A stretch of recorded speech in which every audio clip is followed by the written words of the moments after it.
Bonjour tout le monde, comment allez-vous en ce dimanche 31 janvier? Eh oui, c'est déjà la fin du mois de janvier. L'hiver passe plus vite qu'on l'espérait. En tout cas, c'est l'impression que j'ai. Écoutez, je sais que à cause de la pandémie, pour plusieurs, c'est encore difficile.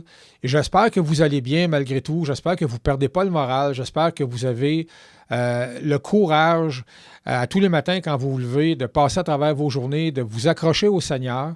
Parce que oui, ce moment-là est tough, c'est difficile, je le sais, mais ça va passer. Euh, le printemps s'en vient plus rapidement qu'on le pense. Je vous le dis, croyez-moi. Tantôt, on va regarder ça avec étonnement. On va se dire, wow, qu'est-ce qui est arrivé en 2020-2021? Tout un moment de vie, oui, mais on va passer à travers, on va se rendre ailleurs.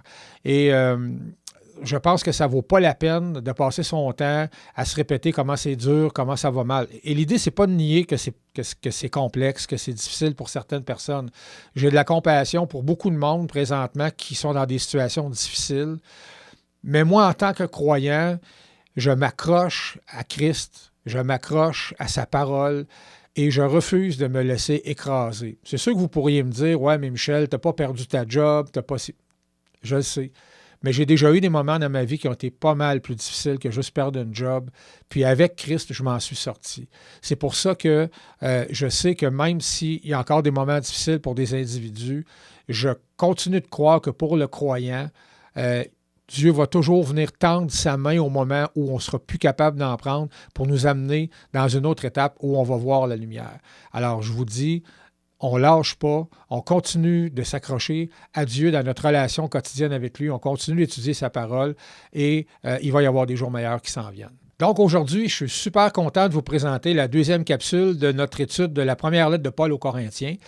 Et aujourd'hui, avant de continuer notre lecture du premier chapitre, je me permets de vous donner encore plus de contexte historique en commençant. Et ce qu'on va faire, c'est que je vais vous lire un extrait d'un texte tiré d'Yvon Michel Allard, qui est un théologien. Alors, voici. Il dit « La communauté de Corinthe nous est connue par les deux lettres que Paul lui adressera. Composée de Grecs, de Romains et de Juifs, de riches et de pauvres, d'esclaves et d'hommes libres, de lettrés et d'ignorants, d'hommes et de femmes, cette Église est un bel exemple des communautés fondées par Paul. La diversité sera source de difficultés, mais favorisera en même temps un modèle admirable d'unité dans la diversité. » Alors, j'attire votre attention ici sur la dernière phrase de l'extrait. La diversité sera source de difficultés, mais favorisera en même temps un modèle admirable d'unité dans la diversité.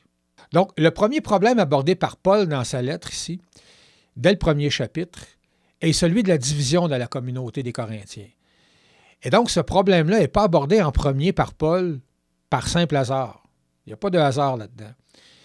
Si Paul aborde d'abord et avant tout la division, et donc le manque d'unité dans l'Église de Corinthe, c'est que le thème de l'importance de l'unité dans le corps est en fait le fil conducteur pendant toute la lettre. Le manque d'unité crée une série de problèmes qui, à prime abord, n'ont pas l'air d'être particulièrement reliés ensemble, mais qui en réalité le sont absolument. Pourquoi est-ce qu'il y a un manque d'unité dans l'Église? Pourquoi est-ce qu'il y a un manque d'unité dans l'Église de Corinthe? Pourquoi est-ce qu'il y a un manque d'unité dans l'Église aujourd'hui? C'est sûr qu'on peut se poser la question. Le théologien français Henri Rossier avance que le problème de base est l'orgueil des individus. Pour lui, tout part de là. Paul répète d'ailleurs à maintes occasions aux Corinthiens à la lettre, « Vous êtes enflés d'orgueil ». Maintenant, sans plus tarder, allons ensemble continuer de lire le premier chapitre à partir du premier verset. « Je vous exhorte, frères, par le nom de notre Seigneur Jésus-Christ, à tenir tous un même langage et à ne point avoir de division parmi vous, mais à être parfaitement unis dans un même esprit et dans un même sentiment. » Voyez-vous ici comment Paul est solennel en s'adressant aux Corinthiens quand il est question d'unité. Quand il leur dit qu'il les exhorte par le nom de Jésus-Christ, c'est clairement pour leur envoyer le message que c'est extrêmement sérieux. Donc, à tenir un même langage, à ne pas avoir de division et à être parfaitement unis dans un même esprit et dans un même sentiment. Alors, Paul ici, quand il les exhorte à être parfaitement unis, il n'est pas dans la demi-mesure. Hein, Paul fixe la barre très, très haute. Ça ne ressemble pas à « Comment, mes amis, faites un effort pour être un peu plus unis? » Non, Paul demande l'unité totale, parfaite, intégrale. Et Paul est très cohérent tout au long de la lettre sur ce thème-là, parce que un peu plus loin, il utilise la métaphore de la toute petite quantité de levain qui peut faire lever toute la pâte. Pour dire que s'il y a un peu de discorde, juste un peu de discorde dans votre communauté, bien, ça peut contaminer toute l'Église au complet. Maintenant, on va continuer notre lecture au verset 11. « Car, mes frères, j'ai appris à votre sujet par les gens de Chloé. » Alors ça, c'est les messagers que Chloé a envoyés vers Paul. Chloé, c'est celle qui a une maison à Corinthe, qui est une église locale. Alors, elle a envoyé des messagers vers Paul avec des questions. C'est pour ça que Paul écrit. Alors, « Car, mes frères, j'ai appris à votre sujet par les gens de Chloé qu'il y a des disputes au milieu de vous. Je veux dire que chacun de vous parle ainsi. Moi, je suis de Paul, et moi d'Apollos, et moi de Céphas, et moi de Christ. Christ est-il divisé? Paul a-t-il été crucifié pour vous? Ou est-ce que c'est au nom de Paul que vous avez été baptisés? Je rends grâce à Dieu de ce que je n'ai baptisé aucun de vous, excepté Crispus et Gaius, afin que personne ne dise que vous avez été baptisés en mon nom. J'ai encore baptisé la famille de Stéphanas. Du reste, je ne sache pas que j'ai baptisé quelques autres personnes. Ce n'est pas pour baptiser que Christ m'a envoyé, c'est pour annoncer l'Évangile, et cela sans la sagesse du langage, afin que la croix de Christ ne soit pas rendue vaine. » Là, il y a énormément de matériel intéressant dans ce qu'on vient de lire.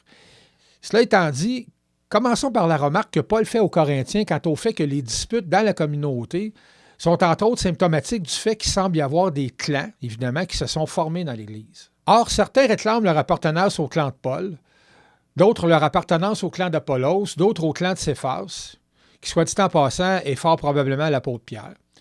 Et d'autres, enfin, ils réclament leur appartenance à Christ lui-même.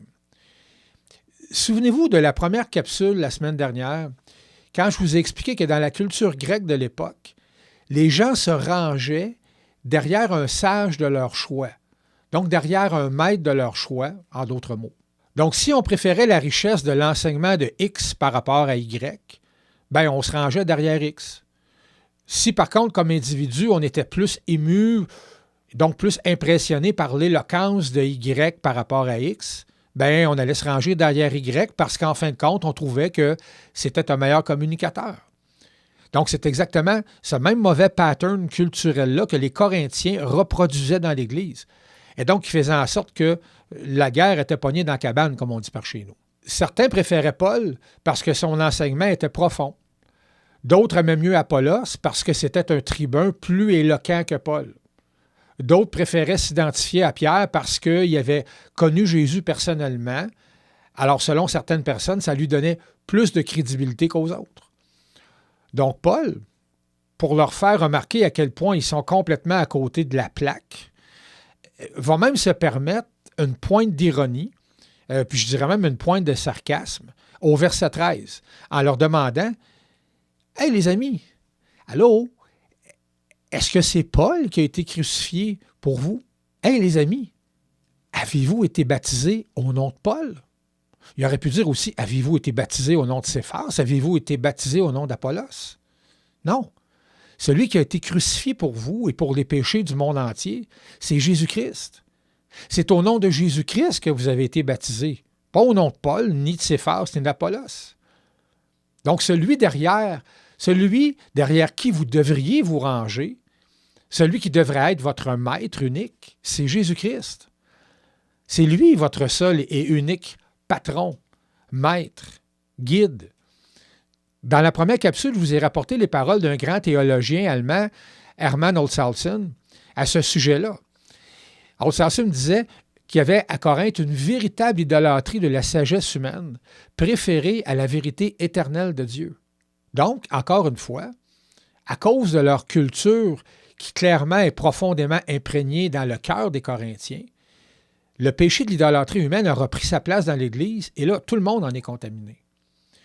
Maintenant, à partir du verset 17 du premier chapitre jusqu'à la fin du chapitre 4 de sa lettre, l'apôtre Paul se livre à une charge à fond de train contre l'idolâtrie de la sagesse humaine versus celle de Dieu. Et donc, on ne lira pas à partir du verset 17 jusqu'au chapitre 4 les moindres versets ensemble parce que ça serait trop long, mais allez le lire. Et j'aimerais vous dire que si Paul, avec autant d'énergie, autant d'images, s'il creuse le sujet de l'idolâtrie avec autant de précision, c'est que de un, comme je vous disais tantôt, le problème avait des racines extrêmement profondes dans la culture des individus qui composaient l'Église. Et de deux, oublions jamais que Paul s'adresse non seulement à des gens issus de la culture grecque, mais comme il est écrit dans le prescriptum de la lettre, hein, dans les salutations, à tous ceux qui invoquent en quelque lieu que ce soit le nom de notre Seigneur Jésus-Christ, leur Seigneur est le nôtre.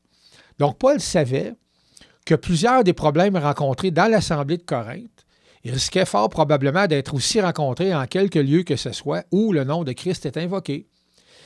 Et évidemment, le problème d'idolâtrie de la sagesse humaine qui consiste ni plus ni moins à mettre des gens sur des piédestals et en faire des maîtres ou même des gourous est encore bien présent aujourd'hui partout où des gens se regroupent en quelque forme d'association ou de société que ce soit. Et ultimement, c'est entre autres ce qui contribue à la formation de sectes dangereuses ou qui peuvent amener des croyants complètement désillusionnés à même prendre la décision de quitter la foi. Donc oui, encore au moment où je vous parle, l'idolâtrie de l'homme est malheureusement encore présente partout dans l'Église. Je ne dirais pas partout, mais je vous dirais que c'est assez généralisé. À mon humble avis, il y a malheureusement encore beaucoup trop de gens qui placent leur confiance dans des gens charismatiques, hein, qui ont des personnalités magnétiques, plutôt que de mettre leur confiance en Dieu. Et l'homme adulé, l'homme qui a tellement d'ascendant et d'influence sur un groupe d'individus, qui en plus s'accepte dans cette position-là, va finir un jour ou l'autre par se mettre les pieds dans les plats et par compromettre son intégrité, d'une quelconque façon. Les exemples sont infinis, on pourra en parler jusqu'à demain matin. Et non seulement lui, mais évidemment, beaucoup de monde autour vont finir par en payer le prix. Et c'est exactement la raison pour laquelle au 13e siècle, avant Jésus-Christ, dans le livre de l'Exode, on peut lire « Tu n'auras pas d'autre Dieu devant ma face ». Et ça, c'est Dieu dans son premier commandement. « Tu n'auras pas d'autre Dieu devant ma face ». L'homme est plus souvent qu'autrement un piètre gestionnaire de la reconnaissance et du succès. Et pourtant, rien n'est plus difficile à changer dans le cœur de l'homme depuis le jour 1. L'homme veut un roi. L'homme veut un président. L'homme veut un leader. L'homme veut un premier ministre dans lequel il va pouvoir placer tous ses espoirs et toutes ses aspirations de délivrance et de transformation profonde qui, ultimement, va apporter la paix et prospérité dans tout le pays. C'est un beau rêve, mais dans la réalité, ça n'a pas beaucoup d'ancrage. Et quelle est la raison à ça? Ben, c'est le péché dans le cœur de l'homme. C'est l'idolâtrie qui est toujours là derrière, qui attend de reprendre sa place, qui force pour reprendre sa place. Et c'est la raison pour laquelle Paul rappelle la vérité suivante aux Corinthiens. À partir du verset 17, encore une fois du chapitre 1, il leur dit « Ce n'est pas pour baptiser que Christ m'a envoyé, c'est pour annoncer l'Évangile. Et cela sans la sagesse du langage, afin que la croix de Christ, ne soit pas rendue vaine. Car la prédication de la croix est une folie pour ceux qui périssent. Mais pour nous qui sommes sauvés, elle est une puissance de Dieu. Aussi est-il écrit, « Je détruirai la sagesse des sages et j'anéantirai l'intelligence des intelligents. » Où est le sage? Où est le scribe? Où est le disputeur de ce siècle? Dieu n'a-t-il pas convaincu la sagesse du monde? Dieu n'a-t-il pas convaincu de folie la sagesse du monde? Voyez-vous, en d'autres mots, Paul est en train de dire aux Corinthiens, mais Dieu en a rien à faire. Dieu en a rien à cirer de la sagesse des sages, de leur éloquence, de la complexité de leur pensée, de leur gymnastique philosophique et intellectuelle accessible uniquement à une élite qui se complaît dans des débats du matin jusqu'au soir. Ce qui importe pour Dieu, c'est la puissance de la croix. C'est ce que le sage devrait d'abord comprendre et laisser pénétrer jusqu'à son cœur avant qu'il soit trop tard pour lui. La sagesse de Dieu, c'est la croix de Christ. Pourquoi? Parce que c'est à la croix que l'homme trouve sa rédemption et son salut. C'est à la croix que l'homme va rencontrer son maître à penser qui va le réconcilier avec Dieu si lui reconnaît sa véritable position de pécheur. Et c'est par cette réconciliation-là que l'homme va être sauvé du jugement de Dieu. Or donc, question. Qu'est-ce qui est plus sage? 2 choix de réponse. Donc, premier choix de réponse. Obtenir la vie éternelle au pied de la croix de Christ et passer l'éternité en présence de l'auteur de la vie et de la véritable sagesse. Ou, choix numéro 2, passer le restant de ta vie sur terre à refuser l'œuvre de Christ à la croix en investissant tout ton temps, tout ton argent et toute ton énergie à débattre sur le sens de la vie avec des sages et des érudits qui te ressemblent. La Bible enseigne que le choix de réponse numéro 1 est le plus intelligent et le plus sage. En terminant, j'aimerais quand même mettre au clair un truc ou deux par contre. En aucun cas dans sa lettre, je pense bien humblement, là, tout ça, c'est moi qui pense ça, mais je pense être biblique en vous disant ça. Je dis que je ne détecte pas qu'en aucun temps dans la lettre, l'apôtre Paul tente de dire aux Corinthiens que c'est mal en soi d'avoir de la connaissance, que c'est mal en soi d'avoir de l'intelligence ou une capacité à bien articuler sa pensée et à bien la communiquer. C'est pas ça qui est mal en soi. Paul n'essaie pas de construire un bel argument anti-intellectuel dans sa lettre, mais bien un plaidoyer anti-idolâtrie. En fait, j'irais même jusqu'à dire que l'Église a besoin d'intellectuels. Paul en était un lui-même. Tous les grands théologiens étaient ou sont des intellectuels qui sont capables de discourir, de bien s'exprimer, de débattre et d'écrire. Mais ça dont l'Église n'a pas de besoin, c'est d'intellectuels enflés d'orgueil qui se croient au-dessus des autres et qui par conséquent s'acceptent dans une posture d'individu adulé. Ça, c'est le premier signe d'une catastrophe imminente, d'un désastre. Dans sa série d'arguments pro-humilité et pro-unité pour ramener les Corinthiens à l'ordre, Paul écrit ceci au verset 6 et 7 du chapitre 4. Il dit « C'est à cause de vous, frères, que j'ai fait de ces choses une application à ma personne et à celle d'Apollos, afin que vous appreniez en nos personnes à ne pas aller au-delà de ce qui est écrit. » Ça, c'est intéressant. « Et que nul de vous ne conçoive de l'orgueil en faveur de l'un contre l'autre. Car qui est-ce qui te distingue? Qu'as-tu que tu n'aies reçu? Et si tu l'as reçu, pourquoi te glorifies-tu comme si tu ne l'avais pas reçu? » Donc, les amis, c'est déjà la fin de la capsule pour aujourd'hui. J'espère vous avoir donné suffisamment de matériel pour réfléchir à toute cette question-là, de mettre sa confiance dans les hommes plutôt que de mettre sa confiance en Christ. Et moi, comme vous, on a tous de la réflexion à faire là-dessus. Tout le monde. Tout le monde, tout le monde, tout le monde. On est faible et dans des moments de faiblesse, on peut tous être tentés, justement, de faire confiance à des gens qui ont des beaux discours, qui ont des belles paroles, qui nous promettent toutes sortes de choses. Et même, et qu'on soit croyant ou pas, ça ne change rien. Regardez présentement ce qui vient de se passer aux États-Unis. Bon, là, je ne veux pas pointer le doigt vers des croyants en particulier, je ne veux pas faire de politique, mais je veux juste vous démontrer un fait. C'est que, année après année, les gens semblent oublier qu'il n'y a aucun homme qui peut apporter des changements si profonds et si durables que ça dans la société. Ça n'existe pas un homme comme ça. Ça n'a jamais existé. Vous le savez, là où il y a de l'homme, il y a de l'hommerie. Et n'importe qui accède à des positions de pouvoir très élevées et qui est mis sur un piédestal, Il n'y a personne qui est capable de gérer ça parfaitement sans se mettre les pieds dans les plats, sans se compromettre, sans abuser en quelque part à un moment donné, d'une manière ou d'une autre de son pouvoir, puis de faire en sorte qu'il y a des gens qui payent pour ça. Regardez ce qui vient d'arriver avec notre gouverneur général. Hein?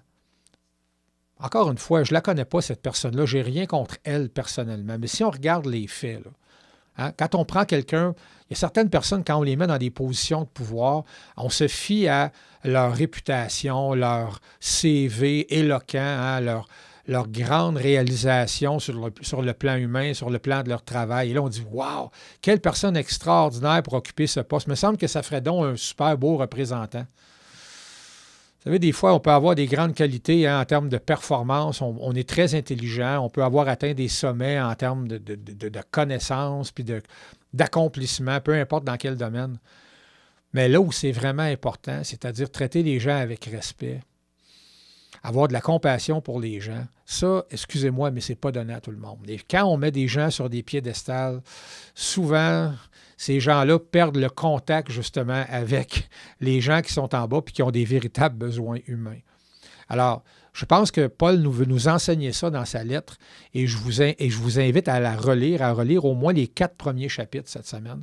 Et je vous remercie, les amis, de m'avoir écouté encore une fois et je vous reviens avec une 3e capsule le plus rapidement possible.